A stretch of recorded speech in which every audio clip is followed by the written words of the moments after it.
Okay. So we're in Fresno, California. Just finished installing the cartridge for this the Pfister faucet, and oh look, Spectrum Brands. Yep, that's them. So anyways, here's the stuff that they sent us and sent right to the homeowner. We got that installed. They had a new retaining nut in here. We didn't use it. It just wasn't we didn't go in there real well, so we just used the old one. It's fine.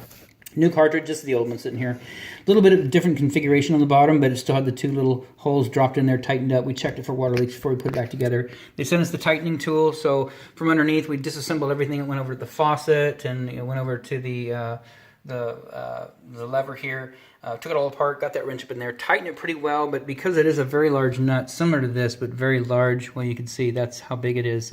It's just hard to get it really tight. So everything is just put back together very gingerly. So this is just a sleeve. This is just a housing only to cover up the brass body, and it's hand tight down to counter. That's it. That's all you need. And it's got grease in here as well. Same thing when you cap this off. There's one set screw in here that holds the lever in place, and then this is screwed on. A little bit of grease in there too, but just barely, just sitting on there. Doesn't have to be tight. No reason to. And then of course we adjusted it back and forth to where we had about the same amount of play left and right, hot and cold. That way it's not spinning too far in one direction. And dropped the aerator out. Got all the debris out of there. Quite a bit of sand in there. So I don't know how you address that either. It's just sandy water for this portion of town right now, or they've done some work on the lines, or sometimes they flushed out the fire lines and you get debris in here. But just keep that clean. You should be fine.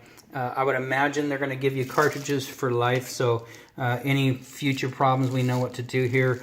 Just get these parts on order. We don't need the wrench anymore or this brass piece, but definitely a cartridge, and replace it. It's super easy. We went through it together, so everything should be pretty good. We checked for leaks down here. Everything looks good. I would monitor this for a period of time.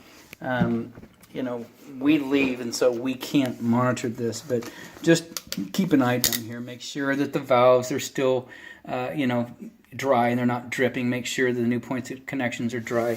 We did go ahead and replace the supply lines. So those are brand new Fluid Master 3/8 by 1/2 by 20-inch braided supply lines there, so those are good. I see a little bit of water down there, so I'm going to wipe it up real quick and make sure nothing's happening down there.